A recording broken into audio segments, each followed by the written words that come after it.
Hello friends, June 28, 1914, a 19-year-old school student pulls the trigger and assassins the Austro-Hungarian prince. One gunshot and suddenly the world is engulfed in flames. What followed was a war that dragged on for long years, devoured more than 20 million lives, and dismantled centuries-old empires. A war that tore across continents and shook the foundations of the modern world. Today we call it the First World War. Sounds almost like a thriller, doesn't it? One assassination and the whole world is at war. But wait, is history really that simple? Could one teenager alone have caused such global destruction? What if I told you that this assassination was not the reason, but merely the spark that lit an already existing mountain of dynamite?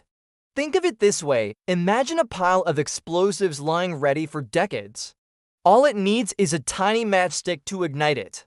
Would you say the matchstick caused the explosion or the mountain of explosives waiting to blow? That's what World War I truly was. And today let's peel back the layers to understand why it happened. To understand this story, we have to look back not just at 1914, but decades before. In 1878, a war was fought between the Russian Empire and the Ottoman Empire.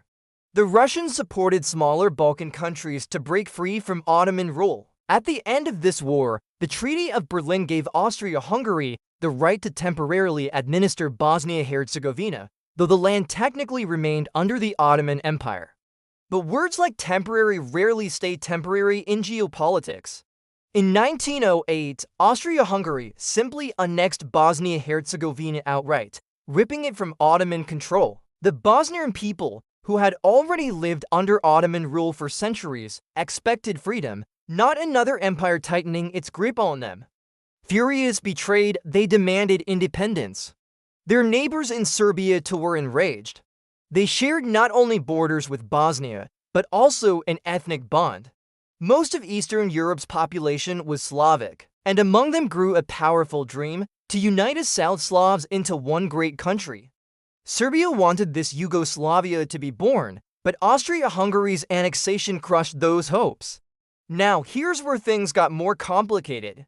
Austria-Hungary had quietly spoken with Russia beforehand, asking them not to interfere. Russia agreed because in return, they had their eyes on something else: the crucial Bosphorus Strait controlled by the Ottomans, but Russia underestimated its own people. Slavs lived within Russia too, and when news spread that Russia had silently allowed Austria-Hungary to seize Bosnia, ordinary Russians were outraged. They wanted Russia to defend fellow Slavs, not betray them. This forced Russia to backtrack, secretly supporting Serbia against Austria-Hungary. Austria-Hungary, nervous about this resistance, turned to its old ally Germany and asked for backup. Germany agreed. On the other side, Russia asked France for support, but France initially shrugged off the matter, unwilling to interfere. For a brief moment, war was avoided, but the fuse was still burning slowly, waiting for a spark. That spark finally came on June 28, 1914, when Archduke Franz Ferdinand, heir to the Austro-Hungarian throne, visited Sarajevo in Bosnia with his wife Sophie. That day, 6 young Bosnian revolutionaries plotted to kill him. Around 10 in the morning, one attacker hurled a bomb at the Archduke's car. It bounced off, exploding nearby, injuring 20 civilians but leaving Ferdinand unharmed. Shaken, Ferdinand still decided to continue with his visit, but fate had different plans. Later that day, as his driver mistakenly turned into the wrong street, the car stalled just a few feet from a 19-year-old student named Gavrilo Princip. Seizing the moment, Princip fired 2 bullets, killing both Ferdinand and Sophie instantly. The world changed forever that day. Princip was immediately arrested. Because he was under 20, he escaped the death penalty and was instead sentenced to 20 years in prison. During his trial, he proudly declared that he was a Yugoslav nationalist fighting for freedom, not just for Bosnia, but for a united South Slavic homeland. But his words meant little to the furious Austro-Hungarian emperor. Outraged by the assassination, Austria-Hungary declared war on Serbia. Russia stepped in to defend Serbia. Germany joined to defend Austria-Hungary. France now joined Russia. Soon Britain entered too, due to its Triple Entente alliance. The Ottoman Empire sided with Austria-Hungary, while Italy, despite being in alliance with them, backed away, claiming it wasn't obligated to help since Austria-Hungary had started the aggression. What began as a regional clash now chained together country after country into the deadliest conflict the world had ever seen. This was how the Great War, later called World War I, erupted. But why were these countries so eager, so willing to jump into a war that would drown millions in blood? Why didn't leaders pause to think of the destruction? The truth is that behind the war were for deep-rooted forces shaping Europe: nationalism, imperialism, militarism, and alliances. These weren't just political strategies. They were obsessions that intoxicated rulers and poisoned nations. Friends, before we go deeper into these forces that dragged the entire world into chaos, I want to pause for a moment. If you stayed with me until here, it means you're someone who truly values knowing the real history, not the shallow stories. So if you want me to keep bringing these hidden truths of history alive, do subscribe right now. Don't just watch and forget. Your support helps keep this knowledge alive. Now let's uncover why nationalism, imperialism, militarism, and alliances became the ticking time bombs that turned Europe into a battlefield. Nationalism is often painted as a beautiful idea, but the nationalism that fueled World War I was darker. It wasn't about freedom or unity, it was about superiority.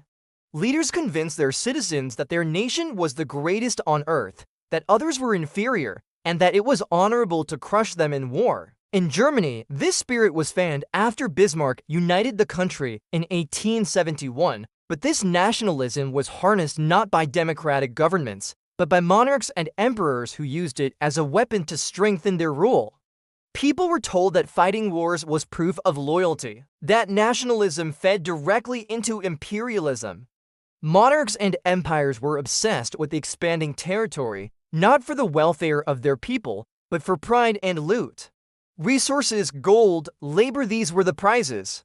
By the 1900s, even capitalist companies joined this race, exploiting colonies for profit. Countries like Britain and France used military might to control half the globe, while Germany, new to the imperialist race, became jealous and aggressive.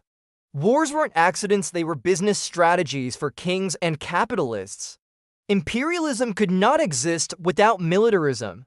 To capture and control faraway lands, nations poured money into weapons and armies. Between 1870 and 1914, military spending by the 6 European powers nearly quadrupled. Britain built the largest navy in the world. Germany responded with a navy of its own. Everyone was stockpiling arms, preparing for an inevitable showdown. Monarchs thrived on this arms race, while ordinary citizens lived in fear. Then came alliances, the final lock in the chain. Countries promised to defend one another not out of friendship, but out of insecurity. Germany, Austria-Hungary, and Italy formed the Triple Alliance. Britain, France, and Russia formed the Triple Entente. The idea was simple: if one country was attacked, the others would step in. But this system meant that even a small conflict could trigger a domino effect, pulling everyone into war. And that's exactly what happened after Ferdinand's assassination. But what about the common people? Did ordinary men and women want this war? For most, the answer was no, yet they were dragged into it. For the poor, becoming a soldier was often the only job available. Many enlisted not out of patriotism, but out of desperation. Others were tricked by propaganda. Newspapers glorified war as noble and heroic. Poems and speeches romanticized dying for one's country, though in reality, they were dying for emperors. Recruitment posters painted soldiers as gentlemen and martyrs, while those who refused to fight were branded cowards or traitors. Still, not everyone believed the lies. Socialists, anarchists, and intellectuals across Europe spoke out against the war. Writers like Thomas Hardy, Wilfred Owen, and Rudyard Kipling revealed the truth: soldiers choking on poison gas, limbs torn apart, blood-soaked trenches. Some soldiers themselves rebelled. In France, entire battalions refused to fight. In Russia, soldiers joined revolutions against their own rulers. And in one extraordinary moment, on Christmas of 1914, German and British soldiers left their trenches, shared food, sang songs, and celebrated together. For one night, humanity shone brighter than hatred. But the next morning, under orders from their commanders, they were forced to resume killing each other. That is the cruelty of war. World War I was not the story of nations clashing for justice. It was the tragedy of rulers playing their games while ordinary people paid with their lives. Soldiers who might have been friends in another world were turned into enemies by kings and emperors. The war was never truly theirs, and this is why history matters. Because when we look back, we realize how easily propaganda, greed, and blind nationalism can push the world into chaos. We see how leaders can trick the masses into fighting wars that benefit only the powerful. And maybe, just maybe, understanding this can help us avoid repeating the same mistakes. Friends, if you've made it to the end, I want to hear from you. Do you think World War I could have been avoided, or was it inevitable once all these forces were in place? Drop your thoughts in the comments below, because history is not just something I tell, it's something we reflect on together. Thank you for watching, and until next time, remember, wars are not fought by kings, they are fought by people like us. And it's up to us to never let history repeat itself. If you found this video valuable, make sure to like, subscribe, and hit the bell icon so you never miss more untold stories of history.